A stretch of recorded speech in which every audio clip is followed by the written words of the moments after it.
Саламатсыздарбы, урматтуу достор, сиздер көп болуп жаткан Мен билем долбоорунун кезектеги чыгарылышы. Биз бул жолу медициналык мекемелерге электрондук кантип катталуу керек, мына ушул теманын айланасында сөз кылып сиздерге түшүндүрүү жол жоболорун алып берүүнү аракет жасадык. Ал үчүн биздин студияга Элнура Эралиева, Ош шаарынын саламаттык сактоо координаторунун орун басары, ошондой эле Рыспек Алдашкуров, Ош шаардык үй-бүлөлүк медицина борборунун директорунун орун басары конок болуп келген. Саламатсыздарбы?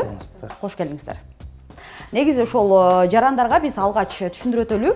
Негизинен электрондук кезек деген өзү эмне? Кыскача түшүндүрмө. Электрондук кезек дегенде жарандарга эмнени түшүнүш керек? Сизден баштай берели, Элнура эчке. Саламатсыздарбы? Электрондук кезек деген бул жаңы бизде жетишкендик деп айтсак болот. Бул электрондук кезек эмне үчүн пайда болгон?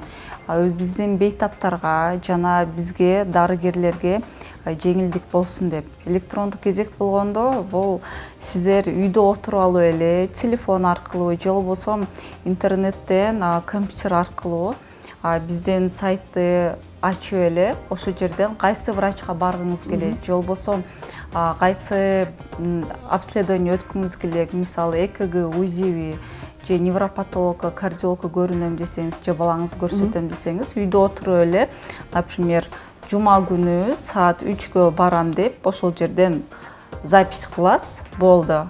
Жума күнү саат 3-төргө жакын келип эле ошол врачка кирип кете бересиз.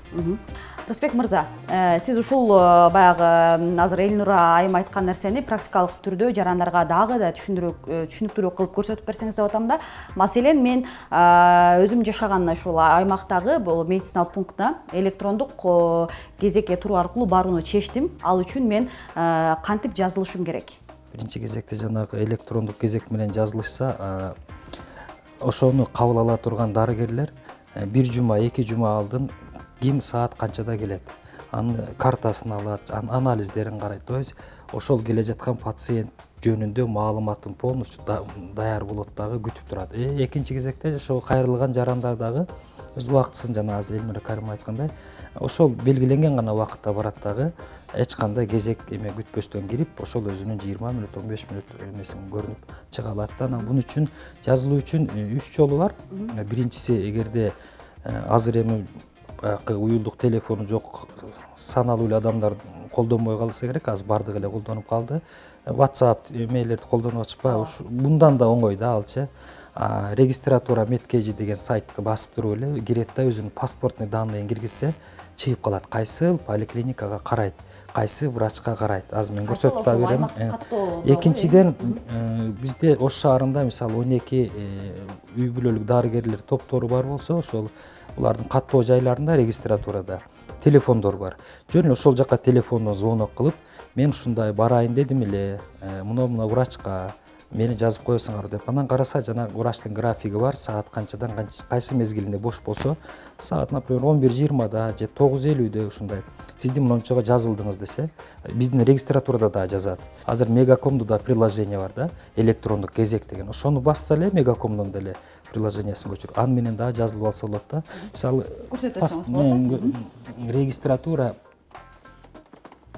регистратура Медкейжи деген мондой сайт бар. Атайын расмий сайт бар. Бирок буга эми паспорт керек болот экен, мен мына жерден көрсөтүп берейин. Мына пинди теребиз. Так.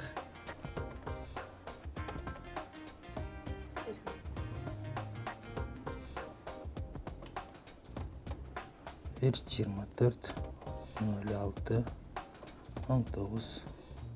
Демек, ар бир ошол катталуучу өзүнүн жеке маалыматтарын киргизиш керек экен, Телефон номер 0 550 48 00 05. Отердик, эми улантабыз, продолжить деп. Бул жакта уже мына данный чыгып калды. Вы приписаны мына кайсы аймактагы поликлиникага, то есть ГСВ, үй-бүлөлүк дарыгерлер тобуна байланганы. Дальше бул жерден улантабыз. Ушу улантканыбызда мына первичное посещение, повторное деп коет. Биринчи жолу барып атабызбы же экинчи жолкусундабы? Уже муну дагы белгилеп алабыз да. Сөзсүз түрдө көрсөтүш керек. Сөзсүз түрдө көрсөтүш керек. Биринчи деп коелук мисалга. Мына бул жерде врачтардын даныйлары чыгат.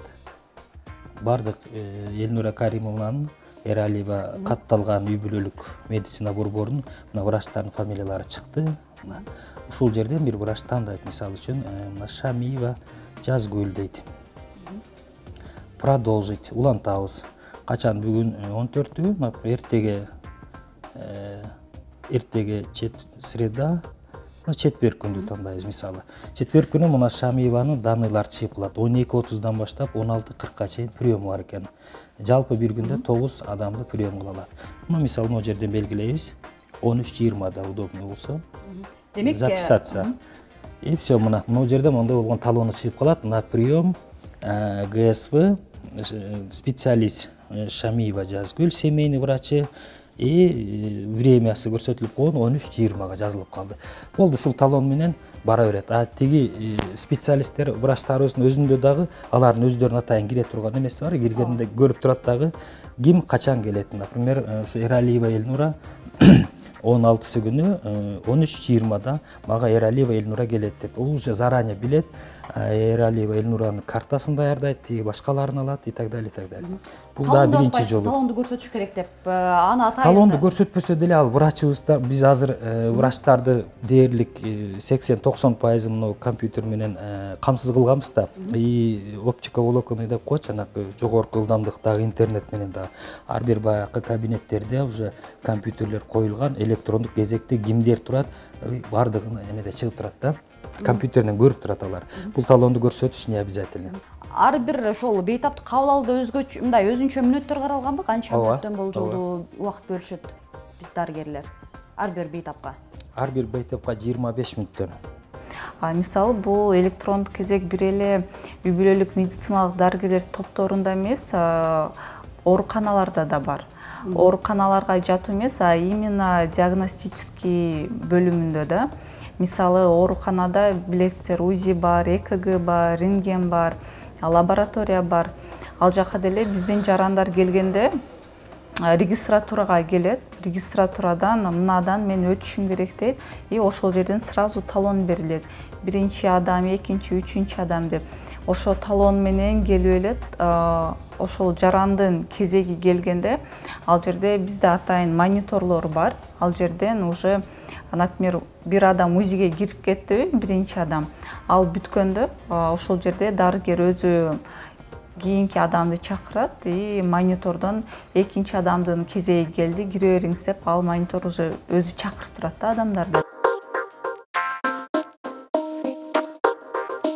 Кыргызстанда медицина борборлоруна электрондук кезекке туруу системасы 2 жыл мурун иштей баштаган. Бирок ушул күнгө чейин Бишкек, Ош шаарлардан башка аймактарда система толук ишке түшө элек. Мындан тышкары жарандардын басымдуусу дарыгерлерге онлайн жазылуу ыкмасын колдонушпайт. Жалпылап айтканда электрондук кезекке туруу медицинада 10-15% гана ишке ашты. Ошондуктан медициналык мекемелерде бейтаптардын кезек күтүүлөрү азайган жок. Эгерде электрондук кезекке турууда сиз түшүнбөгөн жагдайлар жаралса, анда саламаттыкты сактоо министрлигинин 113 кыска номуруна байланышып тактап алууга укуктуусуз. Ошол учурда азыр ооруканаларда дагы мындай мүмкүнчүлүктөр иштеп атат дедик да. Мисалы, Ош шаардык ооруканасына мен Ош облусунун аймагынан, Ош облусунун тургунумун, көрүнүүнү, мындай ден соолугун текшерткени барууну чечтим. Аймакка карабайбы мындай нерседе жашаган жерине жарандардын? Карайт. Демек, мисалы мен Ош облусунан Ош шаарынын ооруканасына барып текшерүүнү ичсем, анда менде мүмкүнчүлүк жок. Демек, сөз түрдө аймакка маани берилет экен. Аймакка маани берилет, себеби дегенде бизде республикада мына 6 миллион калк болсо, ошо 6 миллион калк бардыгы бул үй бүлөлүк дарыгерлерге байланганда, мисалы элет жерлеринде, айыл жерлеринде 1000-1200 кишиге бир дарыгер өзүнүн участкасы деп атайын аймактык жанакы дарыгери болсо, шаар жеринде эми жанакы тыгыз жайланышкан да плотный. Шаар жерлеринде 1700 калкка бир үй бүлөлүк дарыгер, бир медайым менен кошо байланганда. Демек, ошол байлангандан кийин бул үй бүлөлүк медицинанын принцип эмеси системасы ушундай да. Ал мисалы үчүн сиз дарыгер болсоңуз, сиздин участкаңызда белгилүү бир көчө бөлүнүп берилген. Ошол көчөдө, мисалы мына Масалиева көчөсү 89-дан 106-га чейин, например, сиздики болсо, сиз ошол жердеги жаңы төрөлгөн баладан баштап 90 жаштагы пенсионериңизге чейин сиз бардыгын билесиз да, бардыгын профосмотр жүргүзөсүз, профилактикалык кароо, ошондой эле үй кыдыруу. Мисалы үй бүлөлүк дарыгерлердин графиги бар да, бир күндө 4 саат кабыл алса бейтаптарды же пациенттерди, а 2 саат уже немесинде жүрүшөт да, подворный обход, то есть өзүнүн участкасында барып карап, өзүңүздүн жанагы участкаңызда майыптар бар, инвалидтер бар, мисалы үчүн фертильный возраст деп коебуз, 4 жашында канча аял кишилер бар, канча жанакы өспүрүм балдар бар, ошонун бардыгы жөнүндө сизде маалымат бар, ар бири жөнүндө, ар биринин ден соолугу жөнүндө сизде маалымат болот. Ошондуктан жанакы үй бүлөлүк медицина деп киргизген себеби дагы ушул. Анан жанакы өкмөт тарабынан каржылоо болгондо дагы ошол подушевой финансирование деп коет да. Например, сиз жана суроо берип атпайсызбы, мен Ош областында айылда аймакта жашаймын, бирок мен шаарга келип көрүнүшүм керек. Сизди карап бөлүнүш үчүн сизге бөлүнгөн жана каражат ошол сиз турган айылдагы дарыгерге бөлүнгөн да. Же болбосо ошол жактагы жанакы ооруканага сиздин немеңизге бөлүнгөн да. Сиз бул жака келип көрүнсөңүз, бул жакта сизди дарылап башка бергенге шаардын жаранынын эсебинен болуп калат да, мындай бөлүнгөнүчө. Ошол себептен бир аз мындай келишпестик эмелерибиз бар. Айтайын дегени, мисалы, Ош шаарынын өзүндө эле ички мигранттардын бизде саны көп го, өзүңүздөр деле билесиздер. Анан ал жарандар шаарга каттоого турбагандан кийин кантип ошол медициналык жардам алыш керек деп да. Бул жакта дагы азыркы расмий сайтка киргенден кийин өздөрүнүн маалыматын киргизгенде деле, мисалы, бир аймактык ошол медициналык пункт тууралуу маалымат ала алышпайт да, себеби каттоосу жок. Бизге жанакы населенияны айтып атпайбыз, бизде атайын медициналык каттоодо өзүбүз кабыл алабыз да. Ал келди 3 күн жашады, 1 ай жашады, 3 айбы, ошол жерде биз убактылуу болсо дагы медициналык каттоого алабыз. Бул шаардын статистикасынан бөлөк.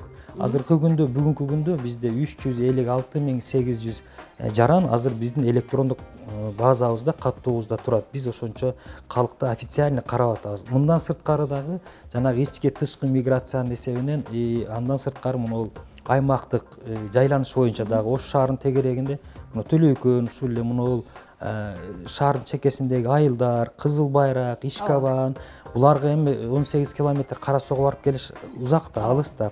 Ошондой эле мына Сулайман тоонун аркы бети тоже Кара Суу районуна карайт.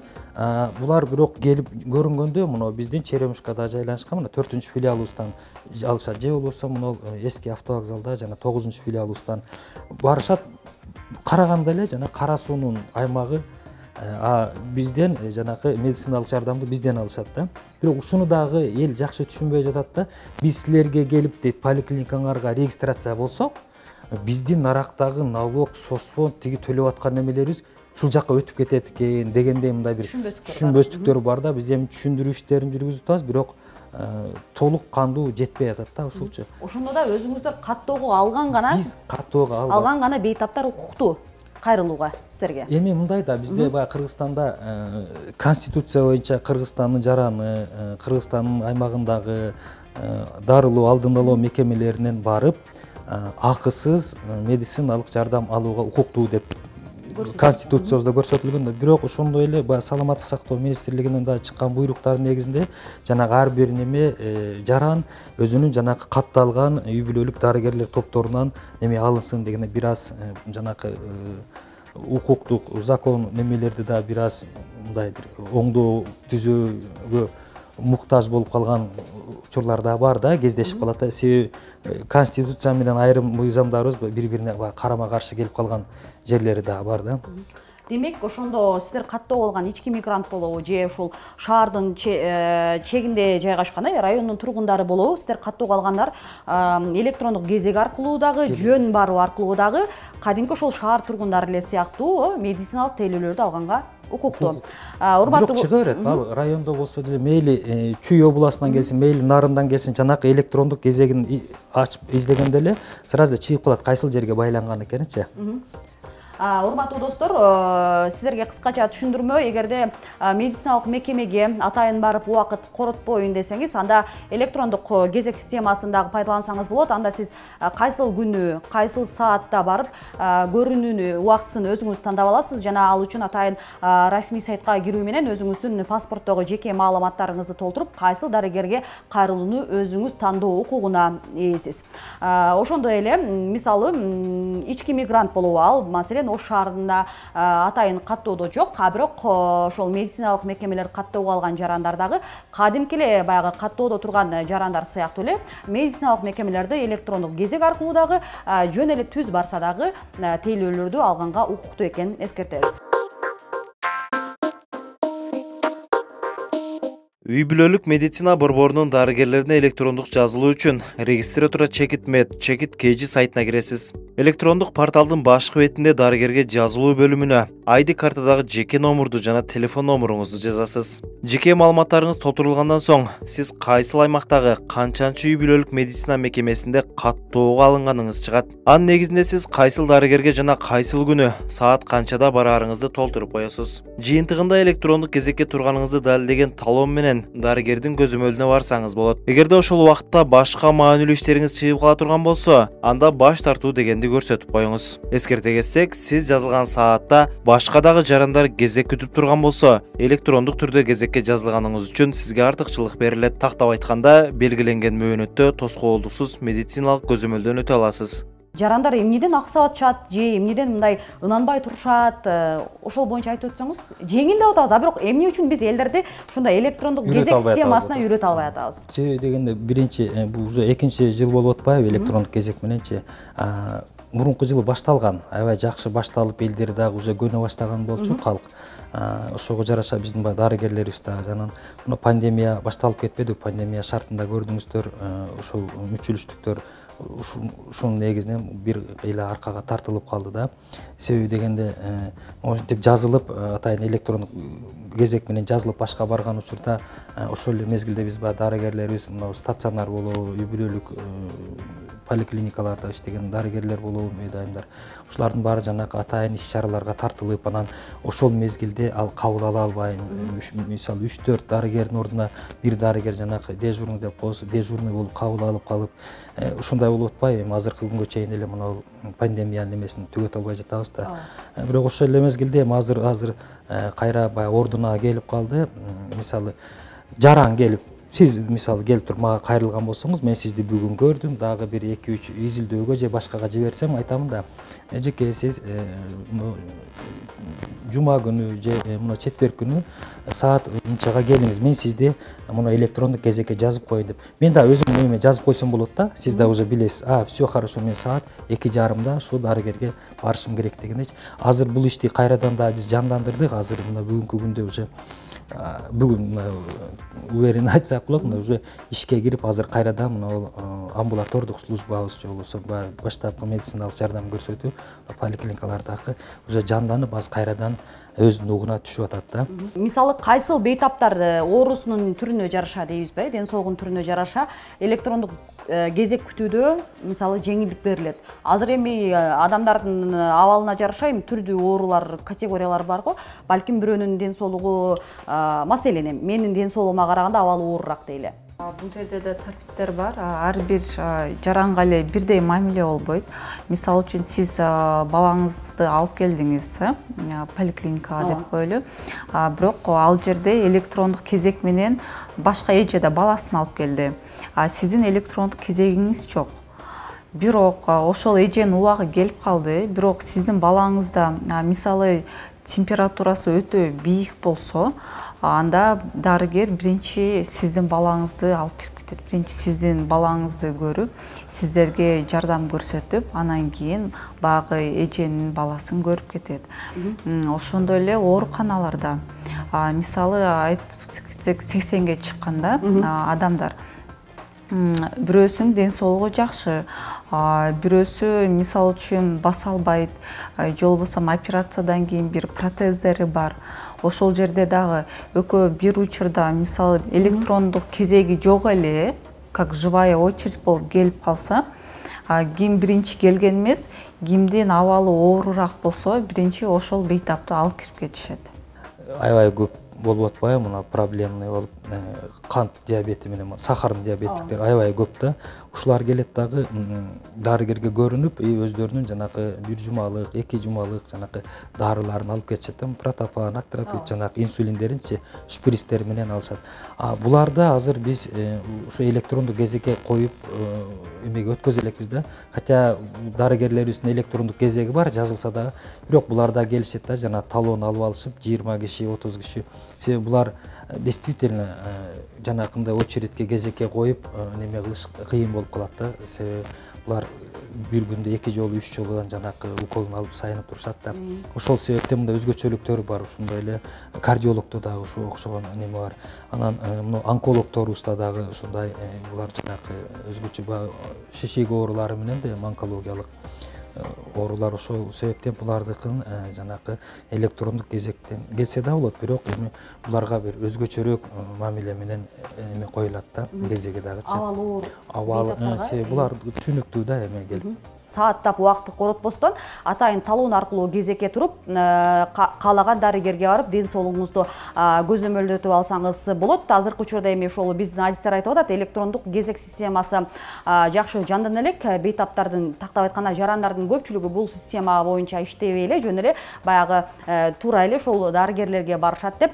Бирок теманын ортосунда да сөз болгондой, өзүнчө бир жарандарга дагы да жеңилдик түзүү боюнча иш пландар, программалар иштелип жатканы айтылды. Ал эми мен сиздер менен коштошом. Бул жолку программабыздагы жыйынтыкталат. Эсиңиздерге сала кетели, биздин суроолорго жооп берген эфирдин коноктору Элнура Эралиева, Ош шаарынын саламаттык сактоо координаторунун орун басары. Ошондой эле Рыспек Алдашукуров, Ош шаардык үй-бүлөлүк медицина борборунун директорунун орун басары конокто болду. Сиздерге рахмат. Ал эми урматтуу көрөрмандар, кайрадан көрүшкөнчө сак саламатта калыңыздар.